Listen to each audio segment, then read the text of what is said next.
하나님의 크고 놀라우신 은혜와 사랑과 축복이 여러분 모두와 영상으로 예비되는 모든 가정 위에 충만하게 임하기를 주님의 이름으로 축원합니다. 여러분, 예배는 영적인 파동이 있는 시간입니다. 그런데 영적인 파동의 시간에 핸드폰 파동이 일어나면 안 됩니다. 여러분, 헤드폰을 꺼주시든지 아니면 진동으로 해주시기 바랍니다. 이거 참 중요한 겁니다. 이 영적인 지금 우리가 하는 임재, 영적인 문제 가운데 나도 모르게 내가 갖고 있는 것이 방해할 수가 있다는 것이죠. 장기호 목사님 제가 개인적으로 들었고 또 좋은 소문이 있고 또 주변 사람들이 참 좋은 분이라고 하는 얘기를 들었고 저도 이렇게 장기호 목사님 만나고 참 순수하고 그리고 우리 목회자의 관리 가운데 참 잘한 일들 한다. 목사님들이 많이 칭찬을 하고 저도 마음속에 우리 목사님 보면서 참 하나님께서 놀랍게 역사할 것이라 라는 것을 확신합니다. 할렐루야. 네. 여러분, 목회자가 한 교회 담임으로서 할 때에 정말 중요한 것은 마음껏 할 수 있는 그런 주변이 돼야 됩니다. 목회자 한번 위촉되면은 힘들어집니다. 그러니까 우리 춘천 중학교회는 소문난 교회니까 목회자에게 잘하는 교회로 소문났으니까 혹 제가요 설교하는 가운데 이 춘천 중앙교회, 원주 중앙교회 그래서 혹시나 춘천 말을 원주로 바꾼다 할지라도 이해하시기 바랍니다. 여기 저희 교회에서 우리 고영렬 장로님 부부가 오고 우리 오정현 집사님 그 강원도의회 의장 부인입니다. 오셨는데 아까 의회 의장은 지금 서울에서 오는 중이라고 하는 제가 연락을 받았습니다. 말씀으로 들어갑니다. 제가 참 좋아하던 목사님이신데 고 한경지 목사님의 예화가 있습니다. 이분이 남한산성 은퇴하고 남한산성에 계실 때 몸에 병이 있어서 치료 중에 있었는데 서울의 큰 교회, 내노라 하는 교회 목사님들이 한경지 목사님을 찾아뵙고 우리가 찾아뵙고 병문안 하면서 이런 얘기 저런 얘기 하게 됐는데 그 목사님 가운데 한 분이 이렇게 말했어요. 목사님, 우리가 모처럼만 이렇게 왔는데 저희들에게 좋은 말씀 한마디 해달라고 그렇게 말씀을 드렸어요. 그랬더니 한경재 목사님이 가만히 생각하시다가 이렇게 말했어요. 목사님들 예수 잘 믿으세요. 그렇게 말했습니다. 나름대로 서울에서 내노라 하는 교회 목사님들이십니다. 나름대로 목회에 성공했다 하는 목사님들입니다. 그런데 그 목사님들에게 한경재 목사님 하신 말씀은 다른 게 아닙니다. 예수 잘 믿으세요 라는 것이었습니다. 당황했겠죠. 아니 어떻게 우리에게 한기중 목사님이 치매 걸린 것도 아니고 어떻게 우리에게 예수님 잘 믿으라고 할 수 있을까? 그러나 한경재 목사님이 이런 말씀하신 데에는 깊은 뜻이 있다고 생각합니다. 예수를 가장 잘 믿을 수 있는 처지에 있는 사람들이 실제로는 그렇지 않다는 사실을 한경재 목사님이 너무나 잘 알고 있었기 때문입니다. 우리가 그리스도인의 이유가 뭡니까? 우리가 그리스도인이라는 이유가 뭘까요? 바로 예수님을 믿기 때문입니다. 할렐루야. 좀 더 구체적으로 말하면 예수님이 하나님의 아들이며 우리를 구원하시기 위해서 십자가에서 죽으시고 부활하신 것을 믿는 것입니다. 그러므로 예수님 믿는 우리가 반드시 붙잡아야 할 것은 세상의 물질도 세상의 권력도 아닙니다. 세상의 명예도 아닙니다. 우리가 그리스도인으로서 반드시 붙잡아야 할 것은 바로 예수님과 십자가입니다.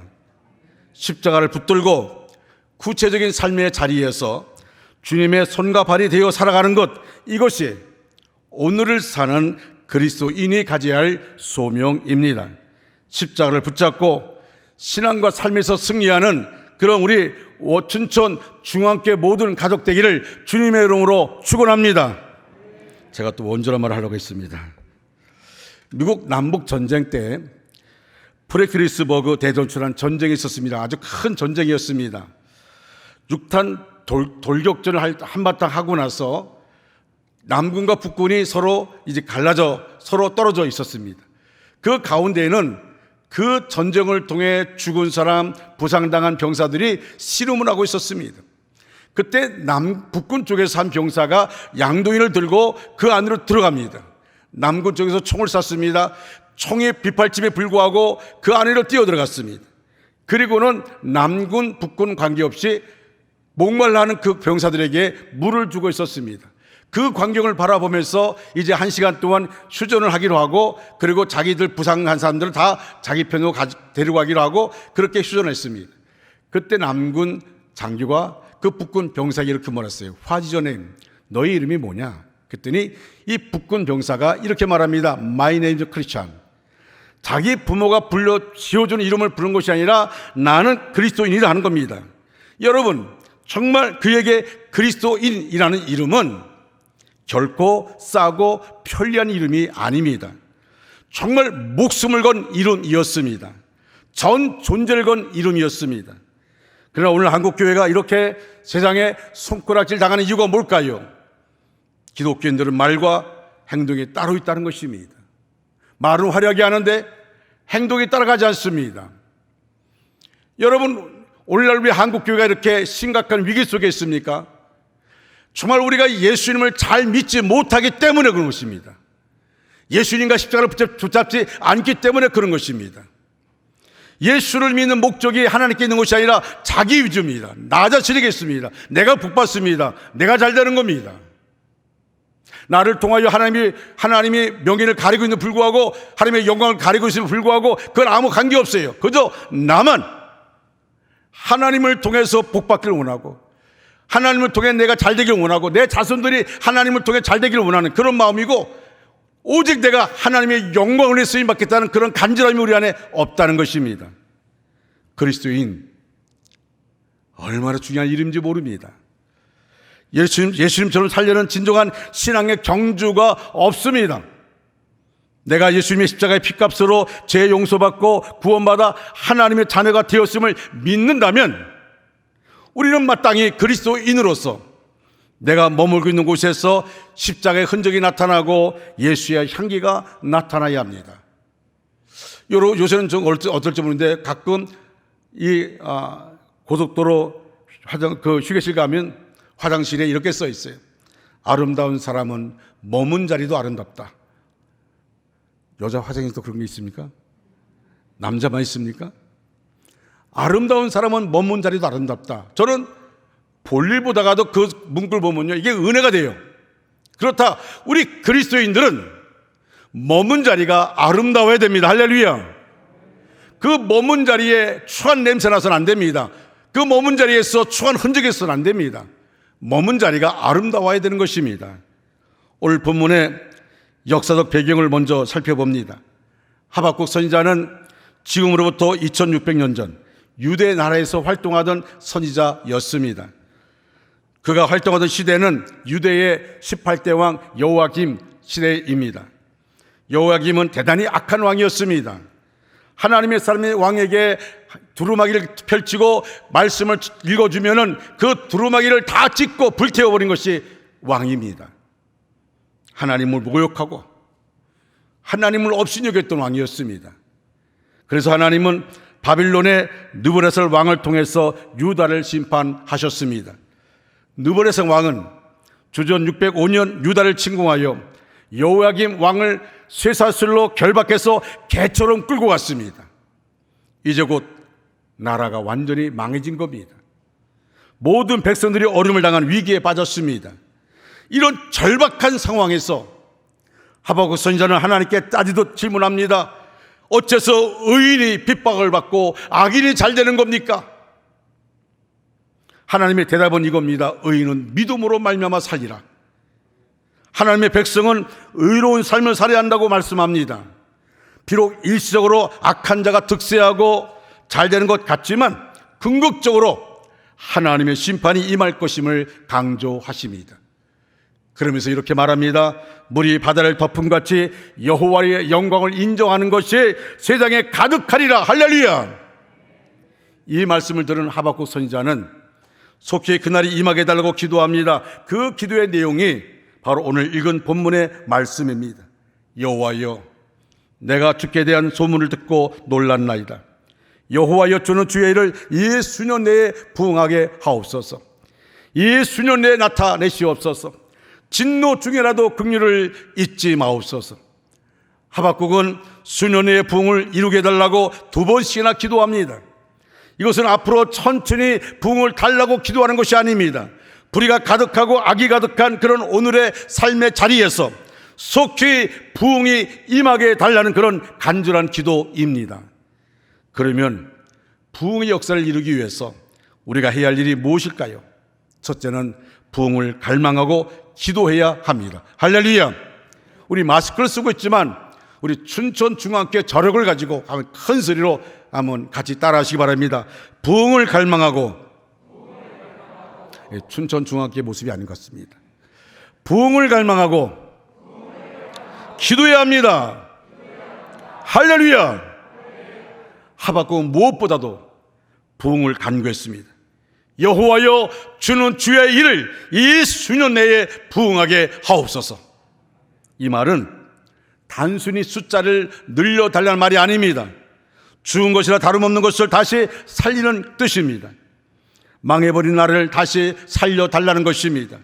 단순히 감기 정도 걸렸다가 다시 낫게 되는 것은 부응이 아닙니다. 죽어서 소망이 없게 된 것을 살릴 때 부응이라고 할 수 있습니다. 교회도 마찬가지입니다. 2020년 1월에 시작된 코로나19 사태 이후에 그리스도인들은 점점 힘을 잃어가고 있습니다. 정부 방침으로 교회 역사상 처음으로 예배당에 가서 예배 드리지 못할 때 여러분 기억하지 않습니까? 우리가 작년 1월 달에 얼마나 눈물로 교회 나가서 예배 드리고 싶은데 나가서 예배 드리지 못하는 그 상황 가운데서, 저도 원주중학교에 있을 때 나이 드신 권사님들이 전화하면서 울면서, 목사님 교회 가서 예배 드리고 싶어요, 목사님 얼굴이 보고 싶어요, 울면서 내가 얼마 남지 않았는데, 내 나이가 이제 얼마 안 남았는데 어떻게 내가 이렇게 교회를 안 가고 교회 가지 못하고 이렇게 집에서 있어야 됩니까? 같이 울었어요. 같이. 여러분, 그렇게 우리가 정말 눈물 흘리면서 기도하던 사람들, 그런데 시간이 지나면서 차츰 현실에 적응하면서 열심도 사라지고 하나님에 대한 뜨거운 열정도 점점 식어가고 있습니다. 모이는 일도, 기도하는 일도, 예배하는 일도 점점 식어가고 있습니다. 그것도 눈에 띌 정도로 빠르게 진행되고 있습니다.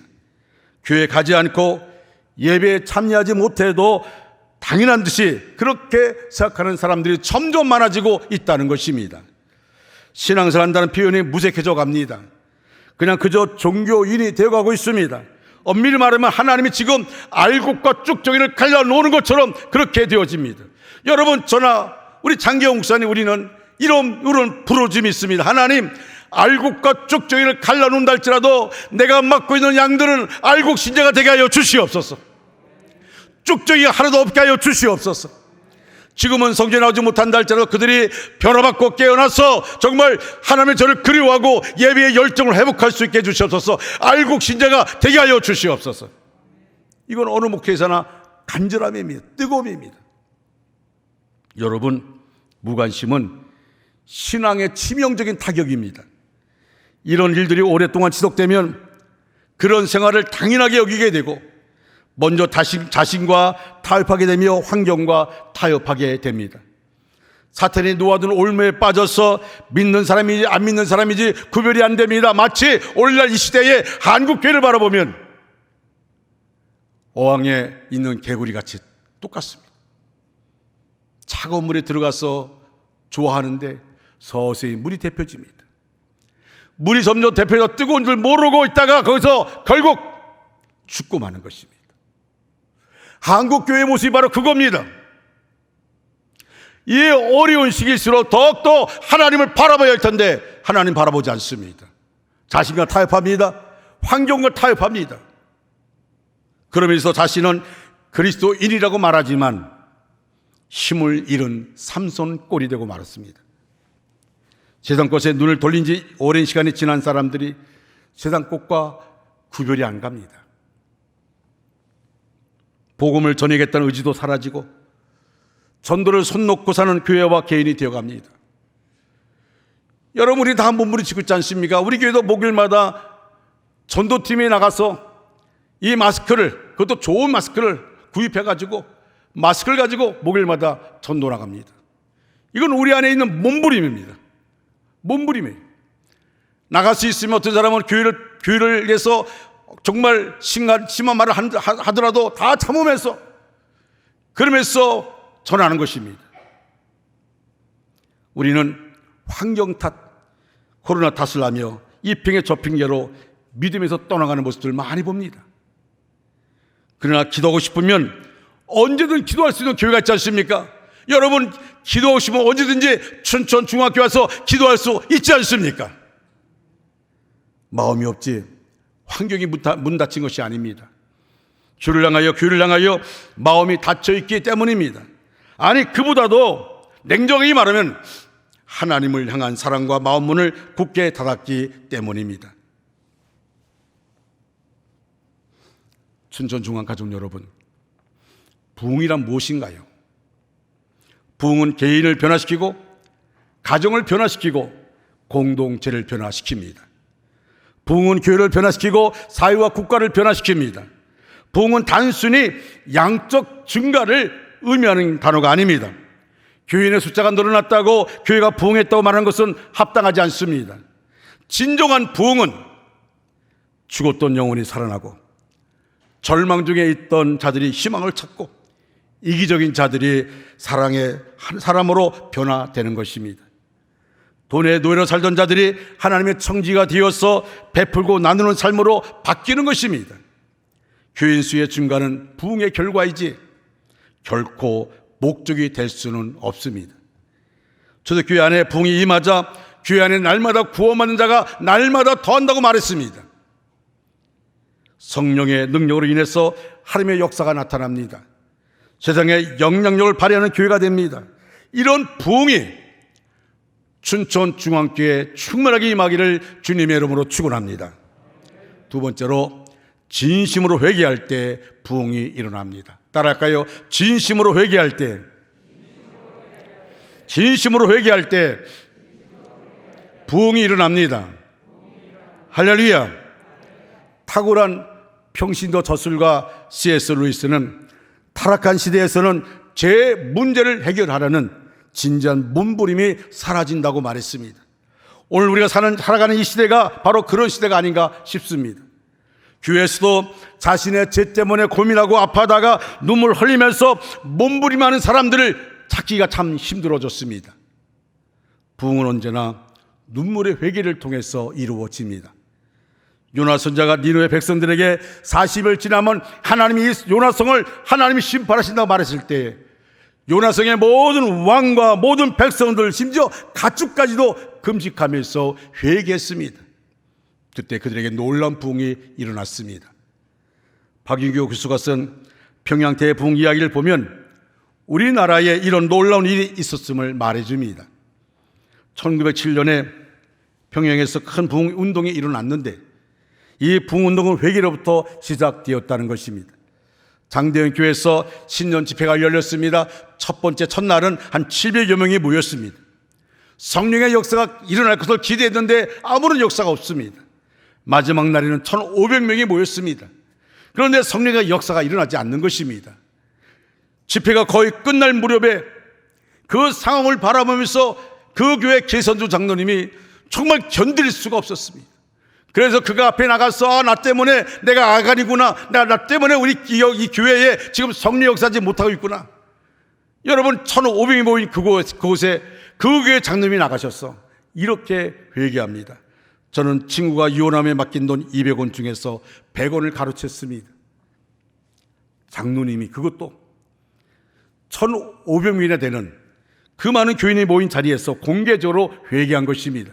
그럴 때 어떻게 장로가 그럴 수 있어라고 말하는 사람은 아무도 없었습니다. 그 순간 성령이 강하게 역사하시면서 모두가 회개의 도가니가 되었다는 것입니다. 장로님을 탓하지 않고 나도 그렇습니다. 어떤 사람은 견딜 수 없어서 그 자리를 뛰쳐 밖으로 나갔다가 다시 들어와서 회개했습니다. 그날 저녁에 회개 기도가 끊이지 않습니다. 새벽이 돼도 끊이지 않습니다. 온통 성령의 놀라운 역사를 통해 울부짖는 소리, 통곡의 소리, 가슴을 치는 소리, 바닥을 치는 소리가 들렸습니다. 다음날 아침에 쌀가게 주인은 대박을 속여서 판 것을 공개적으로 회개하는 글을 가게 앞에 써서 붙이고 배상해 주었습니다. 고의로 빚을 떼먹은 사람은 빚쟁이를 찾아가서 사과하고 용서를 빌었습니다. 술집 앞에 이런 간판을 붙였답니다. 금일보로 이 술집을 폐업함, 어젯밤 주인이 회개함. 여러분, 우리 믿음의 선배들은 성령 충만받고 회개했습니다. 회개의 놀라운 역사가 있었습니다. 뜨거움이 있었습니다. 그 결과 우리나라에 놀라운 부흥의 역사가 일어났던 것입니다. 사랑하는 춘천중앙가족 여러분, 오늘날 우리 사회의 암울한 현실을 바라보며 희망의 빛을 상실한 채 날로 어두워져만 가는 역사를 바라보며 하박국의 기도가 우리의 심장에서 터져나와야 한다고 생각하지 않습니까? 구석구석 병든 채 신음하는 민족을 바라보며 코로나19 상황에서 헤어나지 못하는 한국교회를 바라보며 세속적 가치로 병들어 있는 교우들을 바라보며 생명을 잃고 죽어가는 영혼을 바라보며 하박국의 기도가 지금을 쏟아내야 할 때가 바로 지금이라고 생각하지 않습니까? 하나님 앞에 정말 우리가 가슴을 치며 눈물로 기도할 시간이 지금이 아닙니까?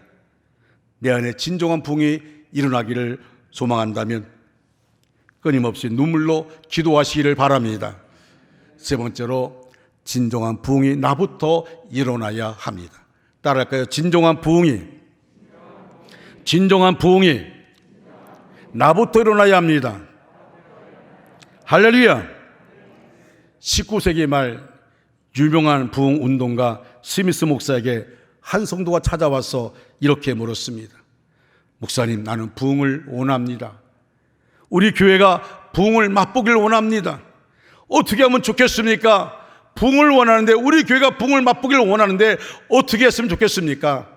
스미스 목사님 이렇게 대답합니다. 집으로 돌아가 방문을 걸어 잠그고 모든 문제를 끌어안고 하나님 앞에 무릎을 꿇으십시오. 그리고 분필로 당신이 앉아있는 자리에 원을 그리십시오. 그리고 이렇게 기도하십시오. 하나님이여, 바로 여기서 부흥이 일어나게 하옵소서. 하나님이여, 여기서부터 부흥이 일어나게 하여 주시옵소서. 나부터 부흥이 일어나게 해 주시옵소서. 거기서 부흥이 일어나면 당신의 가정도, 당신의 교회도, 당신의 민족도 부흥을 맛보게 될 것입니다. 공동체가 어려움에 빠져 있을 때에, 여러분이 살고 있는 삶의 상황이 길어져 갈 때 여러분 그 문제를 어떻게 해결하십니까? 문제로부터 도피하고 도망가는 사람이 있습니다. 아예 포기하고 낙심하는 사람이 있습니다. 타인에게 책임을 전가하고 불평하는 사람이 있습니다. 그러나 이런 방법은 모두 하나님의 자녀들이 가져서는 안 되는 태도입니다. 전혀 문제를 해결할 수 없는, 오히려 문제 상황을 악화시키는 길이 됩니다. 하박국서는 이런 상황에서 어떻게 그 문제를 해결했는가를 보여주는 책입니다. 여러분, 하박국이라는 이름의 의미는 영어로 embrace, 포항하다, 포옹하다, 껴안다라는 뜻입니다. 하박국 선지자는 어려움이 있을 때 낙심하거나 도피하거나 불평하는 것이 아니라 그 문제를 가슴에 끌어안고 씨름하는 사람이었습니다. 집안에 걱정거리가 있을 때에 그 문제를 가슴에 끌어안고 하나님 앞에서 기도로 씨름하는 사람, 그가 하박국입니다. 사업이나 직장에 문제가 있을 때 그 문제로부터 도망가는 것이 아니라 그 문제를 가슴에 끌어안고 하나님 앞에 기도로 씨름하는 사람, 그가 하박국입니다. 교회에 문제가 있을 때에 불평하고 원망하고 비난하는 것이 아니라 그것을 가슴에 안고 몸부림치는 사람이 하박국입니다. 제가 2014년 6월에 원주중앙교회 부임하게 될 때 저를 아는 많은 분들이 가지 말라고 했습니다. 그 교회는 힘든 교회고 빚도 많은 교회고 아마 우리 장로님들 아실 겁니다. 가지 말라고 그래요. 근데 하나님 저에게 자꾸 마음을 주셨어요. 또 제가 잘 아는 집사님 한 분이 목사님 제가 꿈을 꾸는데 목사님이 원주 가는 거라고. 그래서 그 집사님 꿈 소리만 안 들어도 괜찮은데 목사님이 원주로 가는 꿈을 제가 꿨다고 그렇게 말합니다. 빛이 많은 교회에 부임해서 정말 5년 동안은 아무데도 안 가고 오직 목회에만 집중했습니다. 목회만 올인했어요. 빛이 많으니까, 교회가 빛 갚는 것 때문에 온통 신경 쓰니까, 다른 거 할 수가 없으니까 목회만 올인했어요. 제가 코로나 때문에 그렇지만 제가 한 20여 년 동안 거의 30년 될 겁니다. 거의 제가 매주 목요일마다 기도원에 올라가서 기도하고, 그리고 말씀을 준비하고 금요일 날 내려오고, 그리고 심야기도 설교하고 이렇게 했는데, 코로나19 때문에 이제 그걸 못 하고 있는데, 제가 이제 교회에서 잠을 자면서 특별 새벽 기도를 인도하겠다 했더니 한 분이 이렇게 얘기하더라고요. 목사님 그냥 집에 가 주무시라고, 전기세 나간다고 그렇게 말하더라고요. 충격받았어요. 제가 살고 있는 집은 우리가 전기세 내고, 그러니까 그 교회는 관사인도 불구하고 전기세를 우리가 내요. 내가 우리 교회 고자는 계시지만 그렇게 내고 있다고요.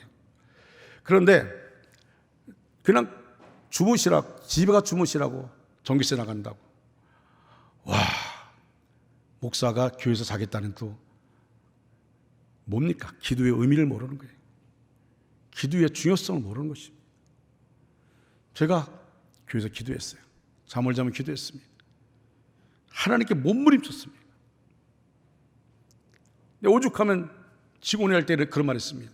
여기 지금 직원들이 다 교회 빚 갚으러 온 사람들이냐고. 교회는 편안하게 와야 되고 은혜를 삼하고 와야 할 텐데, 그러던 교회입니다. 그런데 하나님의 은혜 가운데서 하나님께서 그 교회에 부흥을 주셨습니다. 이제는 제가 올 때보다 성도는 2배 이상 늘어났고 예산은 2배 한 반 정도 늘어났어요. 이제 빚 걱정 안 해요. 거의 다 갚았어요. 이제 3억 9천만 남았다고 그렇게 말합니다. 하나님께서 역사하신 겁니다. 하나님께서. 제가 2019년도에 연말에 기도원에 올라와서 한 주간 기도원에 올라와서 기도하는데, 하나님이 저에게 어떤 마음 주시냐면, 나는 내가 이제 원주중앙 가서 이렇게 부흥됐으니까 라고 생각했는데, 하나님이 내가 기도 가운데 이런 마음 주셨어요. 야, 교회는, 원주중앙교회는 내가 부으신 것이다. 네가 내 말에 순종해서 원주중앙교회 왔고, 원주중앙교회는 내가 부흥시킨 거야. 내가 너와 너를 통해 하고자 하는 것이 뭐냐면, 목회를 열심히 하는 것이 아니라 나와 친밀한 교제를 하는 것이다. 하나님 저에게 주신 마음이에요. 제가 그래서 그 다음 주일날 교회 가서 그랬어요. 내가 와서 교회가 부흥된 줄 알았는데, 하나님의 교회를 부흥을 하나님이 주셨고, 하나님은 나를 통해 나와 친밀한 관계를 갖기를 원하신다고 말씀했습니다. 뭘까요? 나부터 부흥이 일어나야 한다는 것입니다. 나부터 부흥이 일어나야 한다는 것입니다. 하나님은 우리가 바라보는 모든 걸 봅니다. 그런데 그 모든 상황을 바라보면서 하나님이 이루어질 것을 바라보지만, 정말 중요한 것은 하나님은 나를 바라봅니다. 그리고 나부터 부흥이 일어나기를 원하고 있습니다. 저는 코로나가 있기 전에 그 모습을 바라보면서 2020년 코로나19가 교회 위기로 몰고 갈 때 2020년 4월 달부터 계속 매달 특별 새벽 기도회 또 성령 밤 집회를 계속했어요. 그리고 작년인가요? 올해인가요? 올해 교회에서 예배 시간에 20명 이상 할 수 없다 할 때 저는 7부 예배를 드렸습니다. 왜? 은혜를 삼하는 사람들이 있기 때문에, 그 사람들이 교회 나와서 예배 드려야 되기 때문에 새벽 5시반부터 오후 3시까지 7부 예배를 드렸습니다. 어쨌든 내 마음속에는 은혜를 사모하고 예배를 사모하는 사람이 예배 자리에 있어야 된다는 것이 내 마음속의 간절함이었습니다. 저에게는 2 아들이 있습니다. 큰아들 정찬영 목사는 약성교회 부목사로 있고요. 둘째 아들 정찬성 목사는 신길교회 부목사로 있습니다. 두 아들이 한날 목사 안수를 받았습니다. 우리 성길교 교단 역사상 형제가 똑같은 날 목사 안수 받은 것 처음이라 그래요. 성결신문에 인터뷰를 했는데 우리 두 아들이 이렇게 했습니다.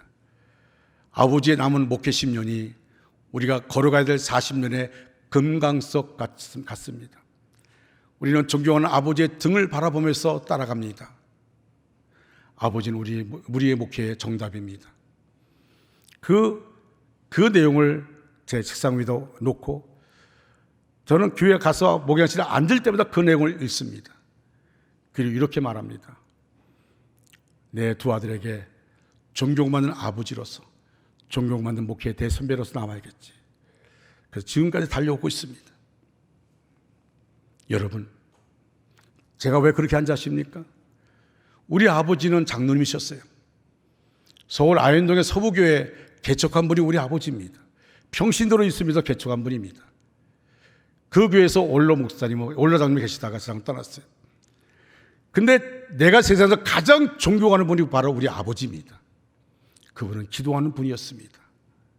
제가 기도원 좋아하는 이유가 뭔지 아십니까? 우리 아버지가 산기도를 참 잘 다니셨어요.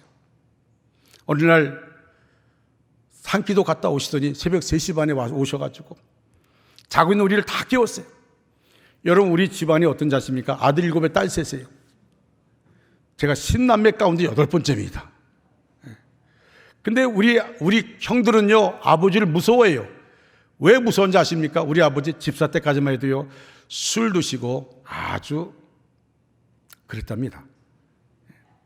술 드시면 막 집안을 막 완전히 깨가지고 우리 큰형님은 어떻게든 빨리 아버지 곁을 벗어나고 싶어서 그럴 정도로. 그런데 그런 분이 성령의 불을 체험했습니다. 할렐루야! 성령의 불을 체험했어요. 그 성령의 불을 체험하고 은혜 받은 다음에 내가 태어났습니다. 사람은 잘 태어나야 돼요. 잘 태어나야 돼요. 나는요, 우리 아버지 보면 내가 있을 때 한 번도 우리 부모님 부부싸움한 거 한 번도 못 봤어요. 엄마가 뭐라 그러면, 어머니가 뭐라 하면 그냥 듣고 그렇게. 근데 그분이 새벽 3시 반에 우리를 다 깨웠어요. 다 일어나라고. 우리를 자다가 말고 놀래가지고 지금 시계 보니까 3시 반인데 우리 아버지가 왜 이러시나? 가정예배 드릴 시간도 아닌데 왜 저러시나? 가정예배 드리자는 겁니다. 그리고 하시는 말씀이 찬양을 부르면서 막 일어나서 춤을 추시면서 찬양하는 거예요. 삼각산 기도원에 가서 기도하시다가 환상을 봤습니다. 천국에 대한 환상을 봤어요. 얼마나 천국이 좋은지요. 그냥 들어가고 싶더랍니다. 그 천국으로 그냥 들어가고 싶더랍니다. 그리고 와서 흥분된 마음 가지고 천국에 대해서 우리에게 얘기하시는 거예요. 여러분, 제가요 30대만 해도 교회를 임지를 옮길 때 되면 그 아버지에게 전해서 아버지 어떻게 할까요? 아버지가 가라면 가고 가지 말면 안 갈 정도로 아버지의 영적 권위를 내가 인정했습니다. 내가 아버지를 존경했던 것처럼 내가 내 두 아들을 통해서 존경받는 아버지로서 존경받는 목사로서 남기를 원하는 것처럼 여러분 춘천 중학교 여러분 자신도 마찬가지 아닐까요? 왜 어떤 사람은 1대는 잘 되는데 2대 3대 가면 예수를 떠납니까? 왜 어느 교회는 아버지가 목사고 아버지가 장로님이고 어머니가 권사님이신데 왜 자녀들이 그렇습니까? 여러분, 우리는 냉정하게 생각해야 됩니다. 냉정히 나를 바라보면서 내가 과연 예수님을 잘 믿고 있는지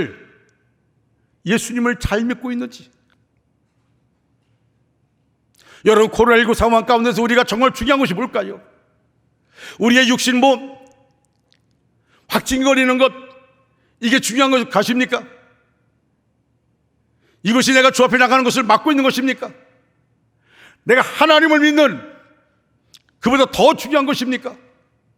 우리는 기도할 때마다 하나님 나와 함께 하기를 원합니다. 하나님 우리 가정과 함께 하기를 원합니다. 그런데 정말 하나님이 함께 하는 그런 가정입니까? 하나님이 함께하는 그런 개인입니까?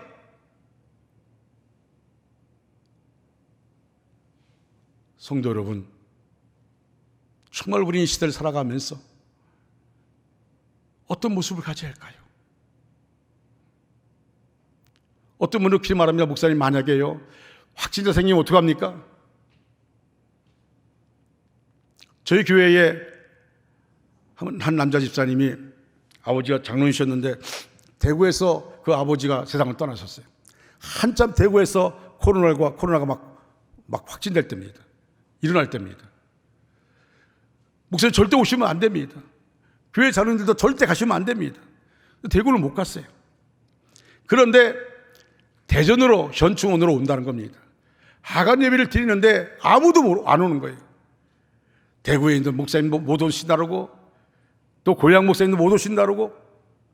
그래갖고 이 집사님이 저보고 전화를 해서 울면서 이렇게 얘기하는 거예요. 목사님, 제가 하간 할 때 그때 목사님에게 카톡으로 영상을 열어놓을 테니까 영상으로 기도해 달라고 그렇게 말하는 거예요. 그럴 필요 뭐가 있냐고 내가 가겠다 했더니 절대, 목사님 절대 안 됩니다. 오면 안 됩니다. 대구에 신자들이 올라옵니다. 절대 안 됩니다. 가겠다 그랬어요. 그때 하도 안 돼서 내가 그러면 그 누나 바꿔달라고, 큰 누나 바꿔달라고. 그래서 전화를 바꿨어요. 그리고 그 누님한테만 얘기했어요. 어떻게 장례식에 참여했더니 아는 가족이라고. 목사도 가족입니다. 목사도 가족입니다. 제가 가겠습니다. 현충원에 가가지고 부목사들과 함께 가서 가운 입고 준비해가지고 와서 하간 예배를 드리면서 그 집사님이 이랬겠습니다. 아버지가 장로인 것처럼 집사님도 장로길을 가야 된다. 그때 그 집사가 힘을 얻었습니다. 여러분,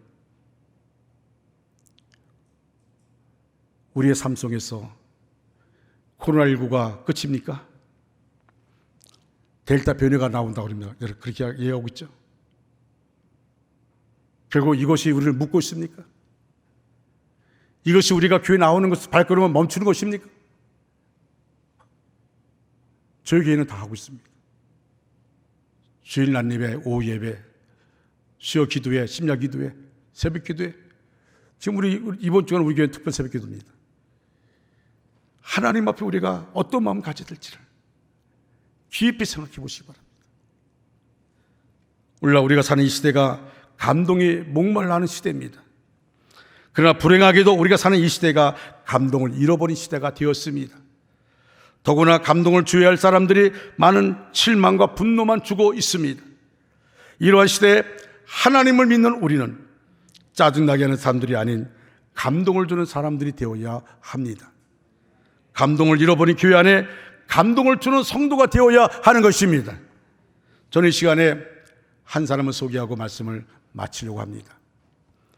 그 청년 바보 의사라는 책이 있습니다. 제가 몇 년 전에 안성에 있는 사랑의 수양관 일주일 동안 가 있을 때 그 서점에서 보니까 이 책이 눈에 띄더라고요. 저는 될 수 있는 그런 책을 안 읽는데 그날따라 그 책이 눈에 띄었어요. 그 책을 사가지고 방으로 들어와서 읽는데 손에서 놓을 수가 없어요. 계속 읽어가면서 눈에서는 눈물 나고 눈물이 흘러내리면서 계속 읽어갔습니다. 그 청년 바보 의사에 소개하고 있는 안수연은 의사였습니다. 33세란 나이에 유행성 출혈로 걸려서 천국에 갔습니다. 그때 교회에서 장로이며 권사진 그의 부모님은 아마 하나님께 수백 번 질문했을 것 같습니다. 하나님의 뜻이 어디냐고.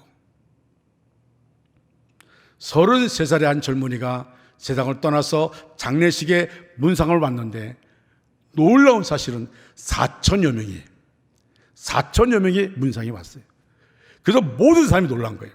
한경재 목사님 이후로 그렇게 많은 조문객이 온 사람이 아무도 없어요. 아니 33살의 젊은이가 세상을 떠났는데 어떻게 이렇게 많은 사람이, 그것도 천차만별이에요. 신문팔이 하는 사람, 또는 구두 따는 사람, 청소하는 사람, 모두가. 그래서 그분이 어떤 삶을 살았는가 조사해서 쓴 책이 바로 이 책입니다. 안수연 의사는 자기 것을 챙길 줄 모르고 외롭고 소외된 사람에게 가진 것을 다 털어주는 그런 바보 의사였습니다. 치료하던 환자가 숨지면 장례식에 찾아가서 유족을 위로하고 환자들의 병실을 밤마다 찾아가서 기도해 주었습니다. 예수 믿어야 된다고. 예수님 믿어야 된다고.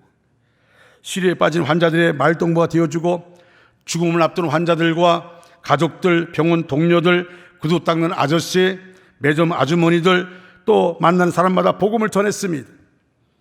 의학 분업 사태로 동료들이 병원에서 파업할 때 그는 파업할 수가 없었습니다. 어떻게 환자 곁을 지켜야 되지 떠날 수 있냐고. 동료들의 반대에 무릅쓰고 그는 환자들을 지켰습니다. 그는 친구들에게 메일을 쓸 때마다 마지막에는 스티그마 안수연이라고 썼습니다. 스티그마는 예수님의 흔적이란 뜻입니다. 그는 예수님의 흔적을 사모하면서 짧은 인생을 살았던 것입니다. 참 이해하기 어렵습니다. 이렇게 착한 사람이 그렇게 젊은 나이에 죽어야 한다는 사실이 이해하기 어렵습니다. 아니, 하나님은 이런 젊은이 더 오래 살아서 더 영향력을 지체할 텐데, 하나님은 안수연 의사의 순전함을 보고 싶은 것이었을까요? 지금도 사람들은 그를 바보라고 생각했을까요? 저는 그 책을 읽고 난 다음에 내 마음속에 이렇게 생각했습니다. 33살에 세상을 떠났지만 그는 제대로 된 인생을 살았다. 인생의 마지막 끝날을 생각한다면 여러분 30년을 살든 80년을 살든 아니 100살을 살든 그것은 찰나에 불과합니다. 그렇죠. 찰나에 불과합니다. 중요한 것은 오래 산 것이 중요한 것이 아닙니다.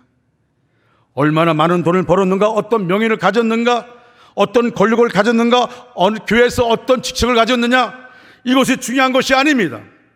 정말 나에게 다가온 임종의 순간 어떻게 살아왔는가, 이 중요한 물음만이 남을 것입니다. 그때 나는 소명을 다하고 저 높은 곳에 우뚝 서서 내 인생의 주인이신 살아계신 하나님을 만날 수 있는가? 여러분, 저는요, 저희 교회에서 제가 그 간증을 했는데 몇 달 됐습니다. 제가 꿈을 꾸는데 어떤 이상한 꿈을 꿨어요. 하나님 앞에 사람들이 심판받는 꿈을 꿨어요. 나는 그냥 관중 속에서 이렇게 앉아있는 꿈입니다. 근데 하나님 앞에서 아무도 별명을 못합니다. 한마디도 못합니다. 하나님이 하는 대로 따라가는 거예요. 근데 여러분, 그 상황이 얼마나 압도되는지요. 내가 꿈에서 깨어나도 이 압도됨이 이걸 가시지가 않아요. 여러분, 저와 여러분 우리는요, 언젠가 하나님 앞에 서야 됩니다. 정말 중요한 거예요. 하나님 앞에 서야 됩니다. 여러분, 사람의 마음으로 믿어 의에 이르고 입으로 신하여 구원이 이른다. 여러분, 사도 바울이 그 말할 때가 언제인지 아십니까?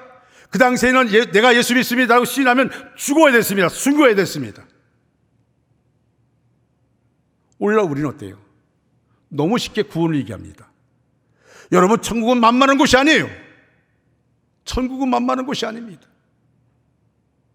그냥 어설프게 살다가 예수 믿습니다, 아멘, 그럼 끝난 거 천국 갑니까? 그런 것이 아닙니다. 언젠가 내가 여호와 앞에 서야 되는데 나를 바라보는 하나님이 나에게 무엇라 말씀하실까?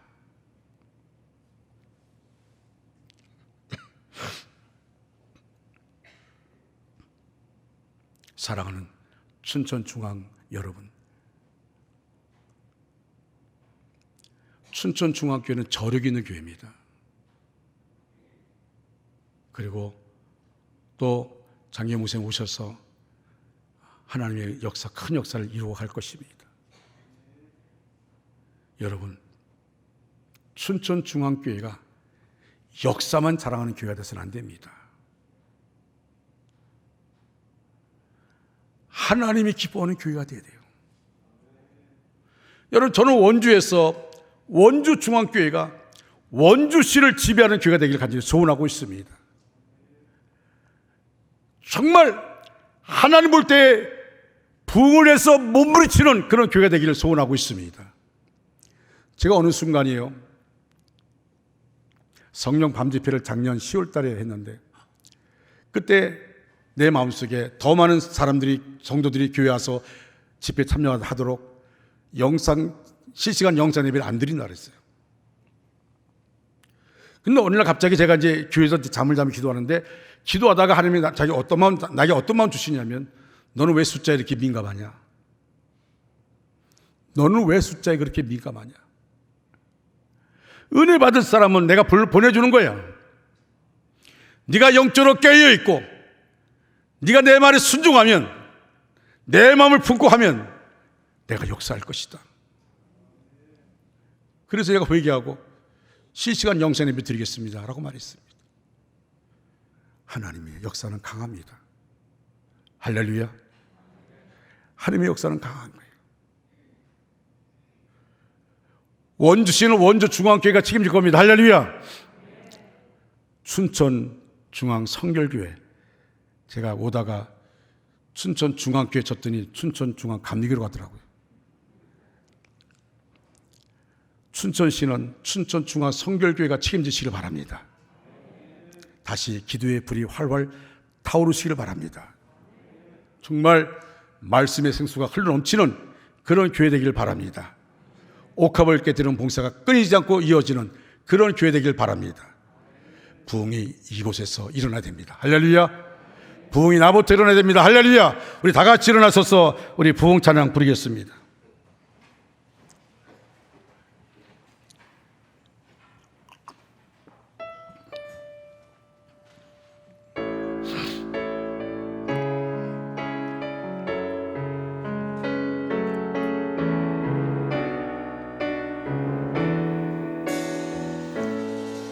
이 땅의 황무함을 보소서. 이 땅의 황무함을 보소서. 하늘의 하나님, 긍휼을 베푸시는 주여, 우리의 죄악 용서하소서. 죄악 용서하소서. 이 땅 고쳐 주시옵소서. 아버지, 이 땅 고쳐 주소서.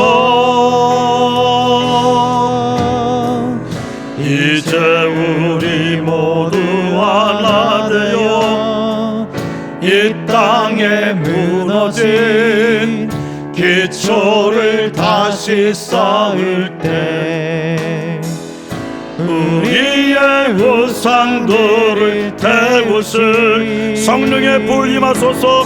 성령의 불 임하소서. 아멘.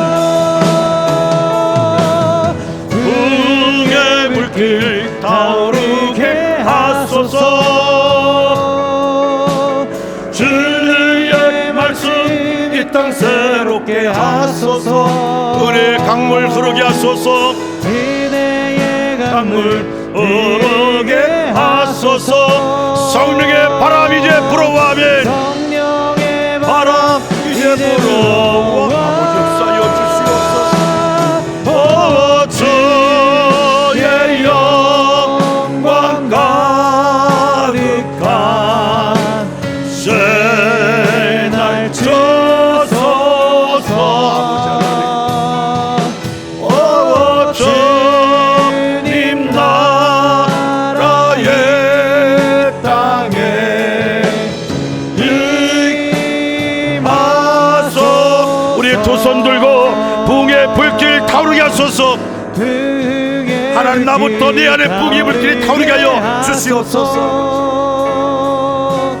진리의 말씀 이 땅 새롭게 하소서. 은혜의 강물 흐르게 하소서. 은혜의 강물 흐르게 하소서. 성령의 바람 이제 불어와. 성령의 순천 중앙교회 성령의 불이 임하기를 원합니다.